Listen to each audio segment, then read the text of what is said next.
Hello दोस्तों, DElEd first semester की math class में आपका स्वागत है। जैसा कि आप लोगों को पता है कि हम लोग पवन सीरीज को पढ़ रहे हैं और पवन सीरीज की ये तीसरी क्लास है। और इससे पहले हम लोग राजन सीरीज को कंप्लीट कर चुके हैं और जिन लोगों ने नहीं देखी है वो लोग यूट्यूब पर प्लेलिस्ट में जाकर देख सकते हैं। और जो लोग पहली बार चैनल पर आए हैं कृपया वो लोग चैनल को सब्सक्राइब कर लें और ज़्यादा से ज़्यादा शेयर करें जिससे कि ज़्यादा से ज़्यादा लोग जुड़ सकें। तो देखते हैं आज की क्लास का जो फर्स्ट क्वेश्चन दिया गया वो क्या दिया गया। देखिए फर्स्ट क्वेश्चन कह रहा है आपका, कह रहा है संख्या कह रहा है कि 3477 में दोनों 7 के स्थानीय मान क्या होंगे। तो 3477 में हमसे कह रहे हैं कि दोनों 7 के स्थानीय मान।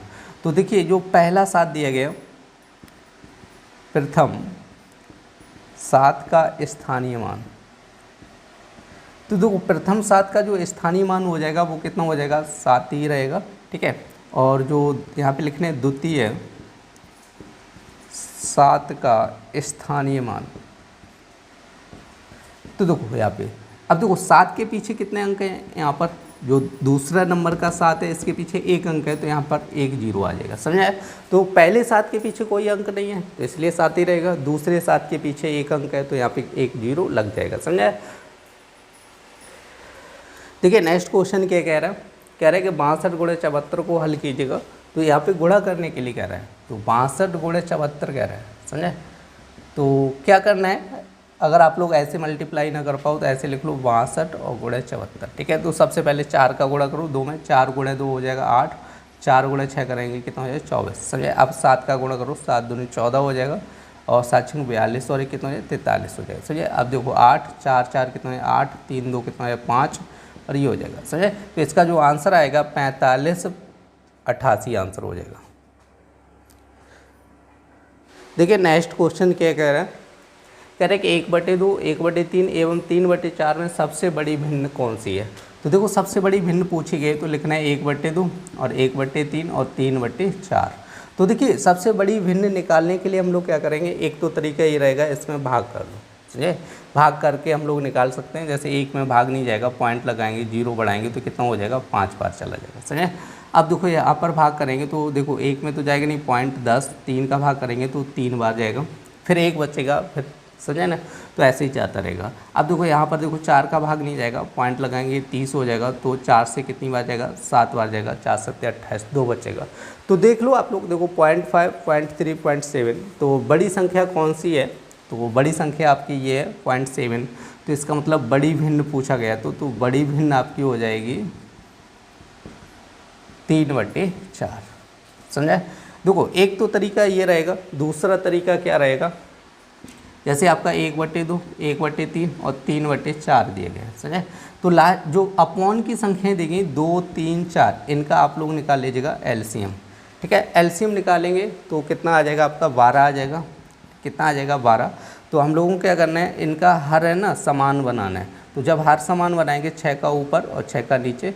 अब इसी तरह यहाँ पर 4 का ऊपर 4 का नीचे, यहाँ पर आपका 3 का ऊपर और 3 का नीचे। तो देखो 6 का करेंगे 6 और 6 दूनी 12, तो 6/12 हो जाएगा, तो 4/12 हो जाएगा और यहाँ पे कितना हो जाएगा 9/12 हो जाएगा, समझे। तो अब आप लोग देख लो कौन सी बड़ी संख्या आ रही है 9/12, समझे। तो 9/12 बड़ी आ रही है तो यहाँ पे बड़ी भिन्न क्या हो जाएगी आपकी, बड़ी भिन्न हो जाएगी 3/4, समझे। देखो दूसरा तरीका ये रहेगा, सही, एलसीएम ले लो और हर समान कर लो, बटे वाली संख्या समान कर लो, सही, और ऊपर से हम लोग पता कर लेंगे कौन सी बड़ी भिन्न होगी। या तो ऐसा नहीं कर सकते हो तो भाग करके कर लो।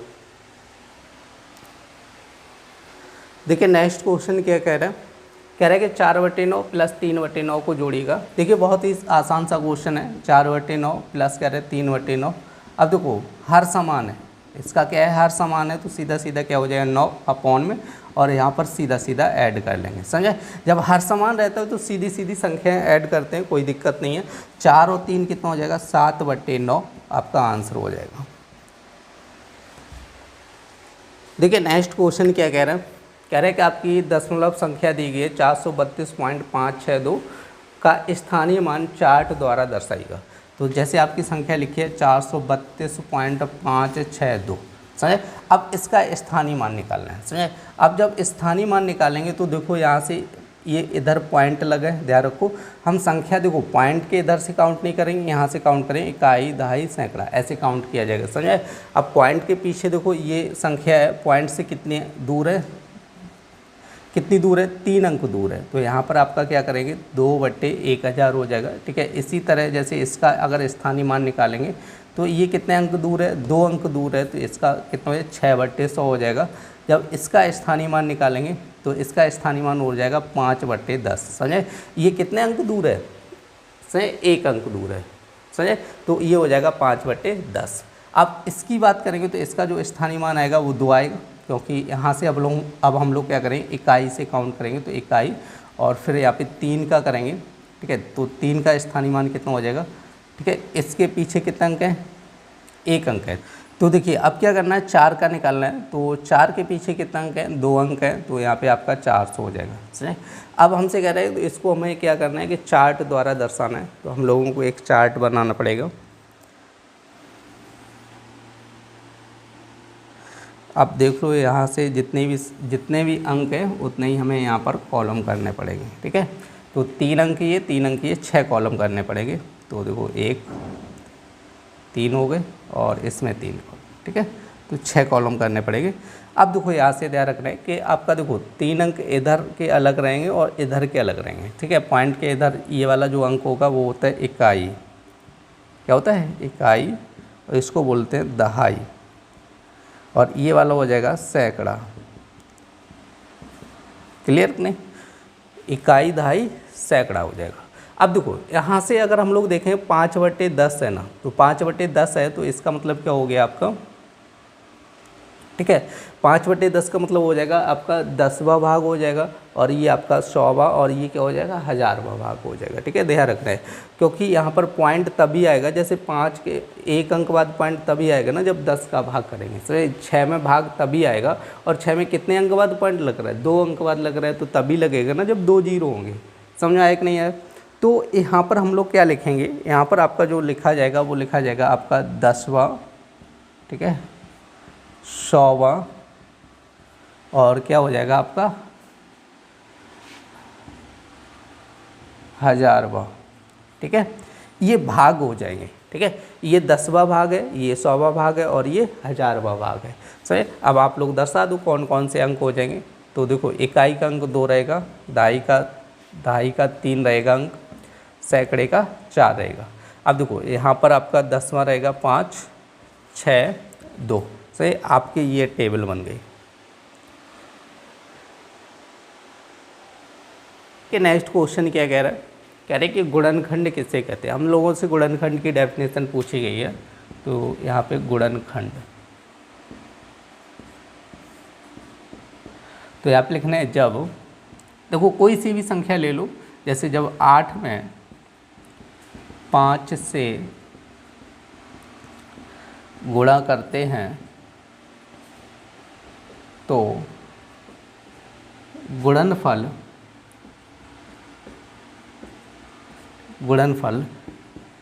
40 प्राप्त होता है, जहाँ 8 व 5 को 40 का गुणनखंड कहते हैं। तो यहाँ पे बहुत सिंपल भाषा में लिख लीजिएगा कि जब 8 में 5 से गुणा करेंगे तो गुणनफल कितना मिलेगा, 40 मिलेगा, समझे। 8 और 5 का गुणा किया 40 मिला, तो इसका मतलब ये हो गया कि जो 8 और 5 हैं वो क्या है, 40 के गुणनखंड कहते हैं, समझे ना। 8 और 5 को हम लोग क्या कहेंगे, 40 का गुणनखंड कहेंगे। देखिए नेक्स्ट क्वेश्चन क्या कह रहा है, कह रहे कि अपवर्तक किसे कहते हैं, कुछ संख्याओं के अपवर्तक बताइए, अपवर्तक में ध्यान देने योग्य बातें बताइएगा। तो देखो सबसे पहले हम लोग देखें अपवर्तक। तो अपवर्तक की हम लोगों को डेफिनेशन लिखनी है। तो यहाँ पे लिखना है कि जब कोई संख्या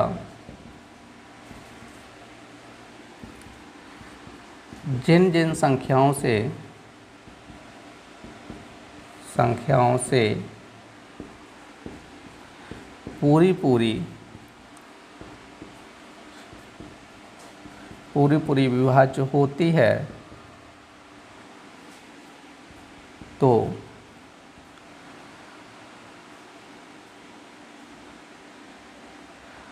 वह संख्याएं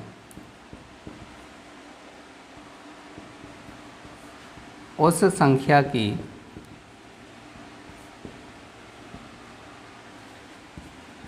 अपवर्तक कहलाती हैं। मतलब जब कोई संख्या कह रहे हैं जिन जिन संख्याओं से पूरी विभाज्य होती है, जैसे कोई संख्या है और किसी संख्या से पूर्त है, जैसे आपकी मान के चलो जैसे 2 लिखा है कहीं पे, अब देखो 2 में किससे भाग जाएगा, एक तो 1 से चला जाएगा, दूसरा किससे चला जाएगा, 2 से चला जाएगा, ठीक है। तो 1 और 2 इस संख्या क्या हो गए, अपवर्तक हो गए, ध्यान रखना है। जैसे अगर हम लोग 3 की बात करें, 3 में 1 का जाएगा और 3 का चला जाएगा, तो 1 और 3 इस संख्या क्या हो गए, अपवर्तक हो गए। वही कहा कि जब कोई संख्या जिन संख्याओं से पूरी विभाज्य होती है और वह संख्या उस संख्या की क्या कहलाती हैं, अपवर्तक कहलाती है। इसमें वह संख्याएं उस संख्या की क्या कहलाती हैं, अपवर्तक कहलाती हैं। तो हमसे कह रहे थे, अब इसमें ये कह रहे थे कह रहे कि कुछ संख्याओं के अपवर्तक बताइए। तो कुछ अपवर्तक बताने, तो यहाँ पे एक साइड लिखना है आपको संख्या, दूसरी साइड लिखने अपवर्तक। एक तरफ संख्या लिखना है, एक तरफ क्या लिखना है, अपवर्तक लिखना है। एक तो यही लिख लो जैसे 2, अब 2 का जब अपवर्तक निकालेंगे तो कितना हो जाएगा, 1 और 2 हो जाएगा। सही, 2 का अपवर्तक कितना हो जाएगा, 1 और 2, क्योंकि 1 का भाग चला जाएगा 2 में, 2 का चला जाएगा। जैसे नेक्स्ट लिख लो 6, अब 6 का लिखेंगे, देखो 6 में 1 का चला जाएगा, उसका 2 का चला जाएगा, ठीक है, 3 का भी चला जाएगा और 6 का भी चला जाएगा। समझे, तो 6 के जो अपवर्तक हो जाएंगे वो कितना हो जाएंगे, 1 2 3 6। सही, इन चारों संख्याओं का 6 में भाग चला जाएगा। अब जैसे यदि आप लोग चाहो तो 15 लिख लो, 15 में जैसे 1 का चला जाएगा, ठीक है, 3 का जाएगा, 5 का जाएगा और स्वयं 15 का चला जाएगा। समझे, अब देखो 15 में देखो 1 का जाएगा, 3 का, 15 का और स्वयं जैसे 5 का और 15 का चला जाएगा। समझे, अब और कोई संख्या लिखना चाहो तो और कोई भी संख्या लिख सकते हैं, जैसे इसके नीचे जैसे 69 लिख लिया। तो अब इसमें अगर हम लोग भाग करेंगे तो 1 का जाएगा, 3 का जाएगा, 23 का जाएगा और कितने का जाएगा, 69 का जाएगा। समझे, तो अब आप लोग समझ गए होंगे कि अपवर्तक का मतलब क्या होता है कि कोई संख्या जिस संख्याओं से पूरी विभाज्य होती है तो वो संख्याएं क्या कहलाती हैं, उस संख्या की अपवर्तक कहलाती है। समझे, कोई सी भी संख्या ले लो जिससे पूरी विभाज्य हो जाए तो वो संख्याएं क्या कहलाएंगी, अपवर्तक कहलाएंगी। सही, अभी अब यहाँ पर एक क्वेश्चन और रह गया कि अपवर्तक के में ध्यान देने योग्य बातें बताइएगा। तो देखिए इसमें आधा क्वेश्चन रह गया था, वो करते हैं। कह रहे कि अपवर्तक में ध्यान देने योग्य बातें बताइएगा। तो अपवर्तक में ध्यान देने योग्य क्या बातें हैं वो हमें बता दिए। तो यहाँ पे लिखना है फर्स्ट पॉइंट, तो यहाँ पे लिखना है प्रत्येक संख्या का अपवर्तक होता है। तो कोई सी भी संख्या ले लो उसका अपवर्तक होता है। सही, जैसे आप कुछ भी ले लो, जैसे 17 ले लो तो 17 का भी अपवर्तक हो जाएगा, 1 हो जाएगा और 17 हो जाएगा। ठीक है, 1 और क्या हो जाएगा, 17 हो जाएगा, क्योंकि 1 का भी भाग चला जाएगा और 17 का भी चला जाएगा। तो यहाँ पे लिखा है कि प्रत्येक संख्या का क्या होता है, अपवर्तक होता है। अब दूसरा पॉइंट लिखना है, प्रत्येक संख्या स्वयं का अपवर्तक होती है।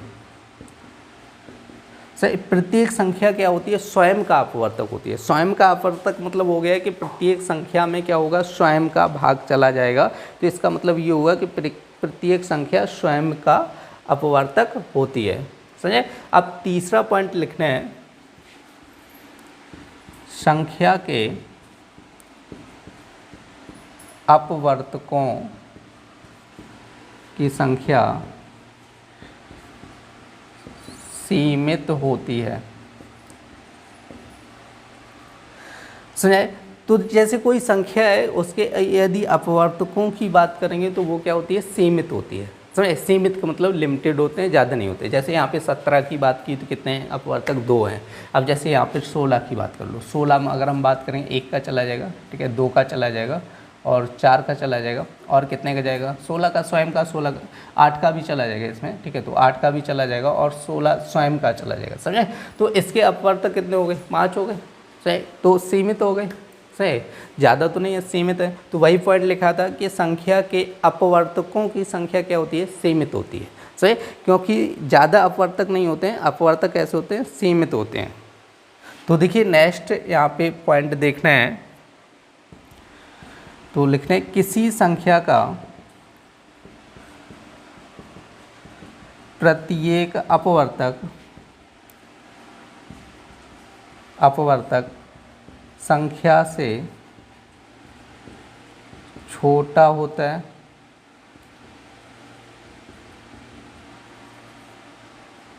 छोटा ऐसे लिखो, छोटा या बराबर होता है, छोटा या बराबर होता है, समझे। तो किसी संख्या का प्रत्येक अपवर्तक क्या होगा, संख्या से छोटा या बराबर होता है। तो यहाँ पर देख लो, जैसे 16 के अपवर्तक देखे तो ये देखो सभी क्या हैं, 16 से छोटे हैं।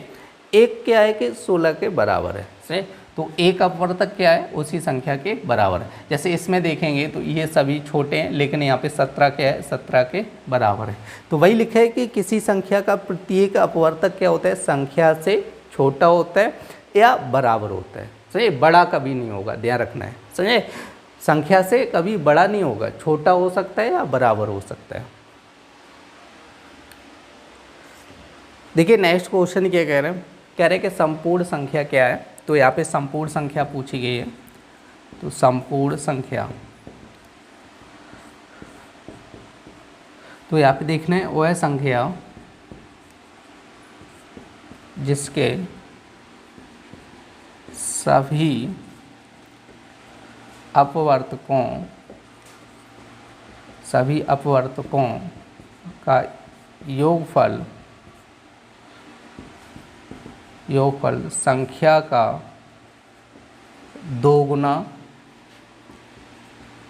संख्या का दोगुना हो, एक संपूर्ण संख्या कहलाती है, एक संपूर्ण संख्या कहलाती है। तो देखो संपूर्ण संख्या पूछी गई थी, तो यहाँ पे लिखना है कि वह संख्या जिसके सभी अपवर्तकों का योगफल संख्या का दोगुना हो, सही। सभी अपवर्तकों का योगफल कितना हो, संख्या का दोगुना हो, तो वह संख्या क्या कहलाएगी, संपूर्ण संख्या कहलाती है। ये थी डीएलएड फर्स्ट सेमेस्टर की मैथ क्लास। उम्मीद करते हैं आप लोगों को पसंद आई होगी। यदि पसंद आई तो कृपया लाइक करें और ज़्यादा से ज़्यादा शेयर करें, जिससे कि ज़्यादा से ज़्यादा लोग जुड़ सकें। फिर मिलते हैं ऐसी नेक्स्ट क्लास में, तब तक के लिए धन्यवाद।